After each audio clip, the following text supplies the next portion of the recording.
Good afternoon. So this video is really aimed at my upper sixth, but lower sixth you've already done this unit. So it's theme 1 market research, but we're going to just focus on market segmentation. We could link this into positioning strategy in another unit. We could look at mass versus niche. Clearly the fancy car at the top of the screen is very much niche. And remember, mass and niche are on a spectrum. It's not just one or the other. But we're going to focus on market segmentation. This is a lesson that I'm going to do tomorrow with my students. But since one of you keeps missing lessons to play cricket, I thought we would just record it for you. Never know. Here we are. So market segmentation in class. You're going to do this activity, but for now, think about what is market segmentation. So if you're watching the video, think about what is market segmentation. You will see I've put in some examples of the types of market segmentation. There are lots of others, and when we do positioning maps, for example, it could be performance, it could be 2-door versus 4-door. There could be lots of different measures here. I've listed 4 of the most common ones here to do with market segmentation. This also links into paper 3 because we could be looking at market segmentation, mass versus niche in the clothing industry. So this will also help you revise for that. This might be in paper 1 though, you never know. So market segmentation is the process of dividing broad customer groups or business markets into subgroups known as segments. And we're looking at shared characteristics, and the reason for this is so we can target marketing. We can then think about where our position is. So if I'm looking at targeting the new Ferrari Spider, for example, then I'm thinking this is luxury, this is petrol head, this is that quintessential performance F1 brand of car, and it's beautiful. Yeah, there's a short video I've not stolen from another website, which I'll show you in a second. And when this convertible car comes out, it's just amazing. Yeah, it comes at a price. It's not the sort of thing us Dalmatians would sit in the boot for example. So if we're thinking about different types of market segmentation, we're thinking about those shared characteristics. Well, you've got to start with demographics. So demographics, it could be the ones that are listed there. And remember, especially in context with this case study, we're looking at those high income households or people that are willing to sacrifice to afford the luxury sports car, for example. Okay, but depending on the product, depends if and how we target these different segments. If we're totally mass market, we're trying to appeal to multiple segments.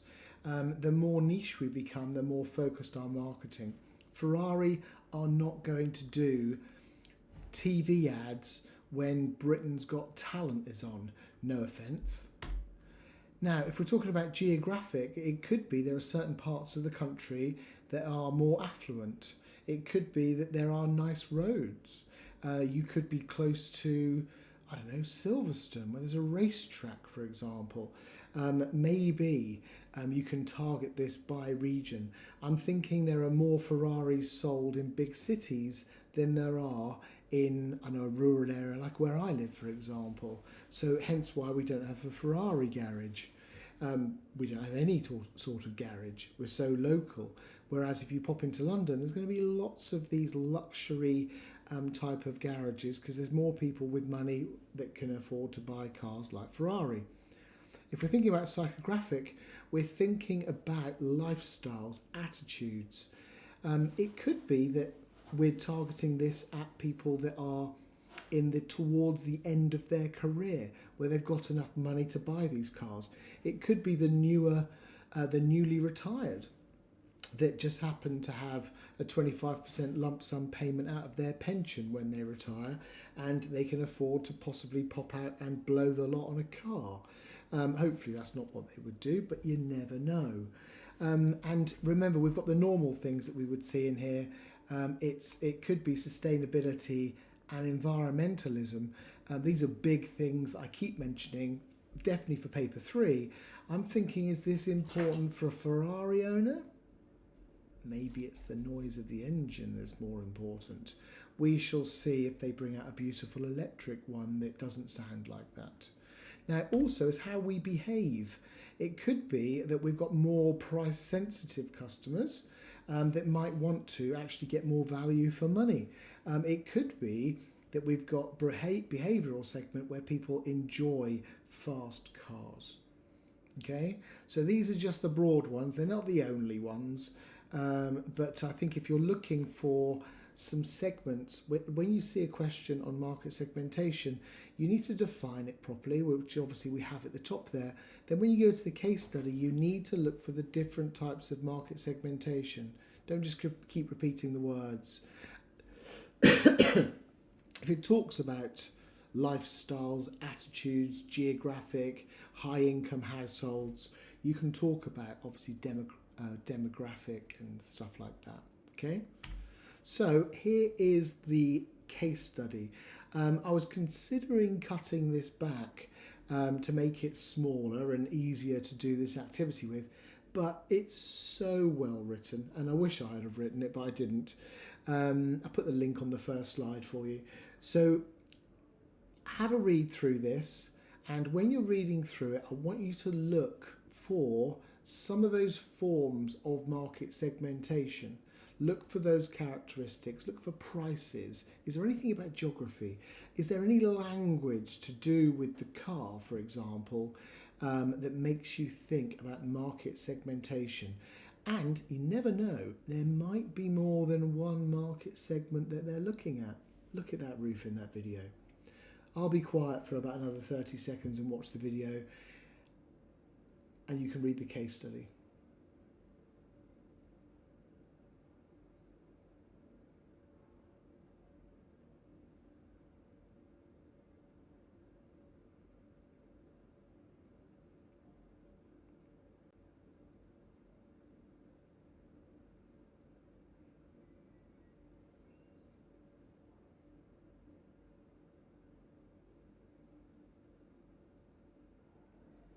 It's just beautiful. I can't cope anymore. I'm a Dalmatian. I haven't even got thumbs.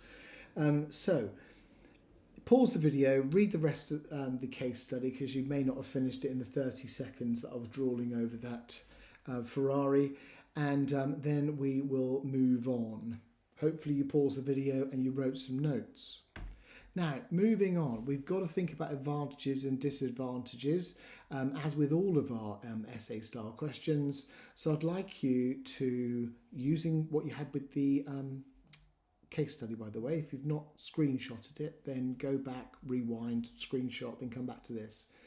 So I want you to find at least one quote per point. I want you to describe, for example, targeted marketing, in context obviously with market segmentation, and I want you to back that up with one quote. The reason we're doing this is because we need to use quotes from the case study. We need to make sure we contextualize everything, or we're going to cap your marks at 50%. Okay? Pause the video, do the pros and cons in context. Hopefully you paused the video. If you haven't, here we go. So, by launching both the coupe and the spider versions of this beautiful car that I won't try and butcher the name, Ferrari can tailor its marketing strategies to distinct customer preferences within the luxury car segment. So this bit here is a bit more context, by the way, if we're writing a nice chain of argument. This helps in crafting more resonant promotional messages and offers. We need to be in rapport. We need to be congruent with our customers. So we need to resonate with them. We need to target this market at the more affluent petrol heads that might love this fast car. All those that are having a midlife crisis want to spend some money. So here's a nice quote to link into that. Okay, excuse the Americanisms. So it's a quote though. So enhanced customer satisfaction, for example, well, we need to think about how customers might be satisfied. Maybe this is buying repeat purchases. Maybe this is writing happy reviews or something. So, 2 dropped up there, never mind. So we've got varied customers, prioritise the classic feel of the coupe, open air experience with a retractable roof. There's lots of information there. Now, if we're thinking about disadvantages, we've got increased costs because we're spending money on marketing, concentrating on 2 cars and 2 different market segments. Our marketing message might need to be different for each of those market segments, for example. Now, market cannibalization, it could be by launching 2 brand new Ferraris that the people that were going to just buy a Ferrari anyway, well, maybe they're going to buy one or the other. And it could be that I might be selling the more expensive one before, and now they might buy the cheaper one. So it could be that we just go into competition with ourselves. And when you've got to account for 50% of sales, I'm thinking that's a 50-50 split between these 2 models. There are other pros and cons, but I think these are common ones that might come up. You can come up with some others, review your notes, and go back to the case study and contextualize. Context is king, remember, not what Drucker said about cash is king. In your exams, context is king, or you're not getting the grade you want. So here is a cheeky 10 marker. Now, we've got a lovely phrase up here, using your knowledge of market segmentation. So we obviously need to define that in context, and we need to use the language of market segmentation throughout our answer. Assess the likely reasons for Ferrari's simultaneous launch of both coupe and spider versions of this car. Now, it's a 10 marker, so I've put the marking grid up first of all, and we know we're aiming for level 4, not perfection, and we know that sometimes we can get away with possibly a little bit of a shorter version because the standards say balanced, it doesn't say wide-ranging like some of the others, but the other one over here might be for benefits, limitations, because we need to do benefit 1, counter-argument, benefit 2, counter-argument. But in this one, we've got likely reason. It would be nice if we had a reasons on there, but never mind. But I'm thinking we could get away with this. Okay, now we're going to write at least 3 chains of argument, probably more if you contextualise. It's very easy to write 5 if you use the case study and if you try and interpret the case study as well. We will always start with a definition. Now, I know we've already read the case study in advance, but normally we would look at this question, we would write a definition down, which is very similar to something we've seen on a previous screen, so I won't read it back to you. So what this does is this gives us the focus to now go to the case study. So I'm looking for discrete customer segments. Excuse me. We're looking for people that share similar characteristics. That's the evidence I'm looking for. Ferrari's decision to launch both the coupe and spider versions is likely driven by the aim to cater for a diverse consumer preferences within its niche market. Okay, now up here we've got the name of the car. That means it's not classed as context. You've just repeated the question. Niche market, however, is a bit of application already. Okay, this is clearly my point. Yep, so my point is that, but with likely driven by is a nice chain of argument, by the way. So this starts with another chain of argument, Ferrari to appeal to traditionalists who prefer the classic coupe. Yep, classic coupe, a bit more context, and to those seeking the thrill of the open top spider. It says spider up here, it doesn't say anything about open air. So that is definitely a bit more application. And we've got a chain of argument in there. By segmenting the market this way, Ferrari can maximise appeal, more chain of argument, and potentially increase market share in the high-end sports segment, not just segment, more application segment. And as what's seen in the quote, lovely quote from the case study, which has probably got another chain of argument in there, by the way. So it comes back to the likely reasons, and we've directly answered a reason, which is clearly they want to appeal to more people in this high-end sports segment. And by releasing 2 slightly different cars, maybe they sell more cars. But we need to have a however. Now, if I was going to go for this technique, then maybe this would be my short however, but clearly, again, this is my point. However, offering both models simultaneously might lead, nice chain of argument, to internal competition. This is our cannibalization that I mentioned. I've even used the word in that sentence.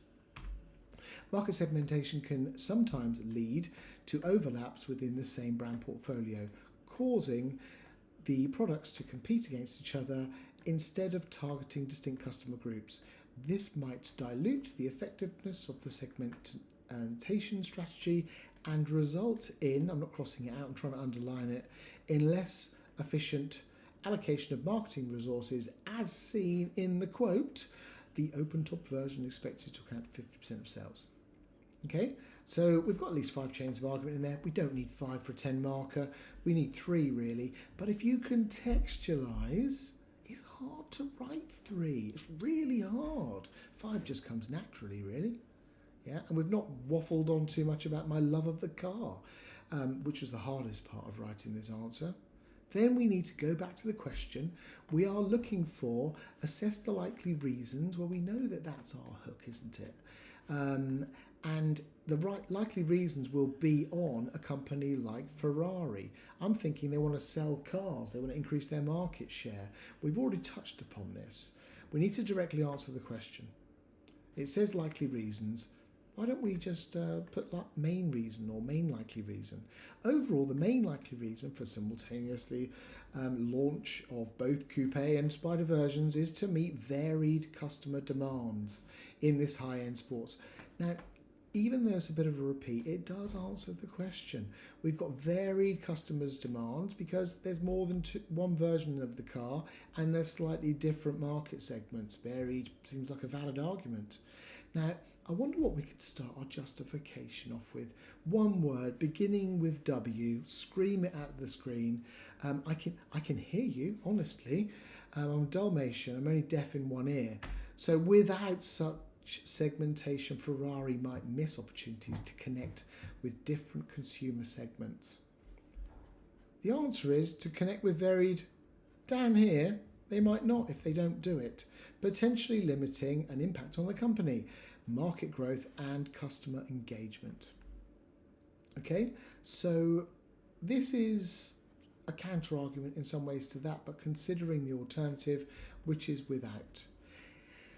Is it accurate knowledge of market segmentation? Yes, it is. Do we use the case study? Yeah.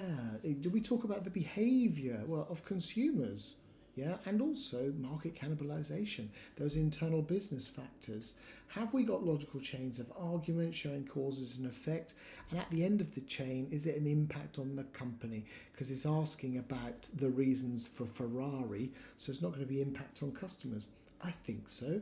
Is it balanced? Well, that's a positive and that's a negative, and that answers the question. And there's sort of a counter argument there. Equals balanced in my world. Of course it is well contextualized. Do we use quant? Well, not really. There's a number in there, but it's not really quant. But we use loads of qual, and we show an awareness of competing arguments, which is here's that as well as the balance, by the way. And I think it ticks all of those criterias. I'm happy for you to disagree with me in an email. Thank you very much. EBI's and what went wells, and I think it's level 4 at least. I think it's squeezing towards the topish end there. I think if I was in a bad mood, not that examiners are in a bad mood, but I'm a Dalmatian marking essays, maybe this is going to get 8 or 9. I think if we were just going to reflect on the standards, I think we'll be okay. Okay, hopefully that's useful. And as a special treat, here's the car. Enjoy your afternoon.